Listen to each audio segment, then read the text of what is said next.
stars like the fabulous Lindsay Lohan and the classy Britney Spears. I'm here with our finalists Sexy Lexi and Grace.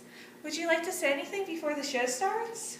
Well, I'm just here to show women that they can do whatever they want with their bodies, and no one can tell them otherwise. The church. I'm here to show women their true beauty, dignity, and encourage them not to degrade themselves like the world tries to tell us. Okay then, let's get on with the show. And now we have Sexy Lexi in this lovely suit. Yes, Sarah, I feel so empowered. I chose a suit rather than a dress because, like a dress, it would not be limiting to my lifestyle, kind of like the church's ideas on contraception, which tries to restrict women's roles in the world so they cannot be equal to men.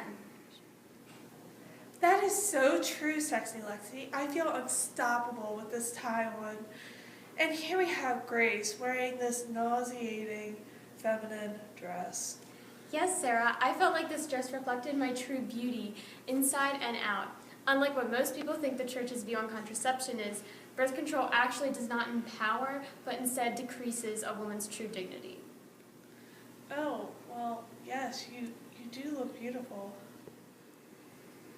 And now on to our next category, bathing suits. Here comes Sexy Lexi in her paper-thin bathing suit. This will quickly become the new trend. Yeah, this napkin just felt better to me. It made me feel very free and not restricted in any way. I'm just showing off my natural body that God gave me. The church tries to restrict women's freedom regarding their bodies. But what do you do when it gets wet? Oh, I can do what I want. I don't belong to a church that tells me what to do with my body. So if the napkin gets wet, it gets wet. And now we have Grace in her ultra-modest one-piece and cover-up. In this suit, I feel as though I am glorifying my body, where people can see myself as a whole rather than just a part of me. Do you feel restricted or like guys don't give you the attention you deserve in that suit?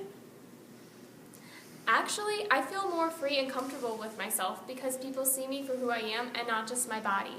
If my body is all men are looking for, they only want one thing. And if I make my body available by only using birth control, then I don't want their attention because it's not respectful or the loving attention. That's an interesting way to look at it. But let's move on to the questions. So ladies, how would you like to change the world? We'll start with you, Lexi. I would provide all women with free birth control so they can achieve their goals without having to worry about the inconvenience of pregnancy, and to give women the freedom to do what they want with their own body.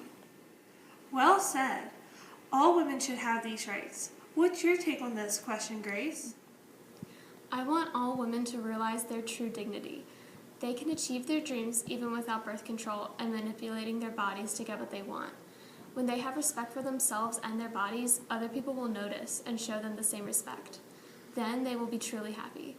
With the culture focusing on the physicality, spiritual needs as much as physical stand out in a positive way because they are respecting themselves rather than exposing themselves.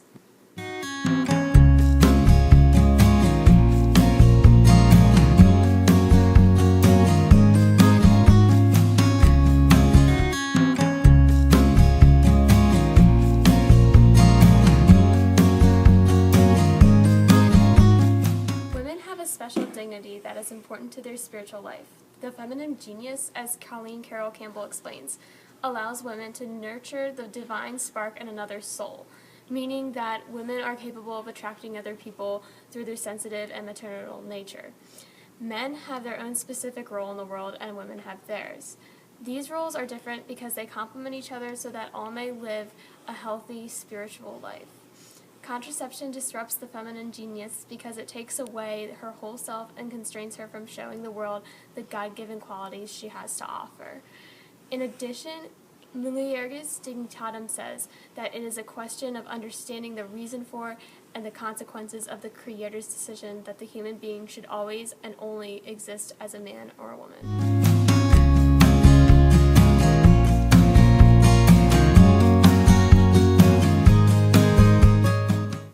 Although women want to feel good about themselves, showing off their body is not the way to go. Contraception, in particular, promotes exposing women's bodies in a disrespectful way. By dressing modestly and making virtuous choices will show off in the sense of respecting yourself. Once you respect yourself, others will respect you.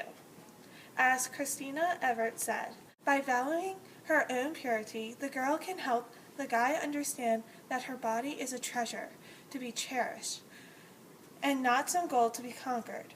Also, in Malarius Dignitata, grace never casts nature aside or cancels it out, but rather perfects it and ennobles it.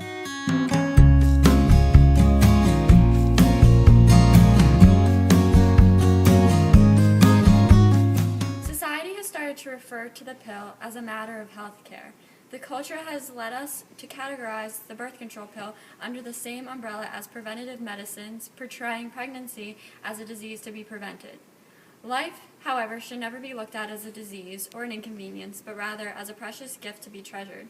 We must also keep in mind that the use of contraception to prevent any human life to come into being or at the risk of ending a human life is always intrinsically evil, as Pope Paul VI tells us in his encyclical Humanae Vitae.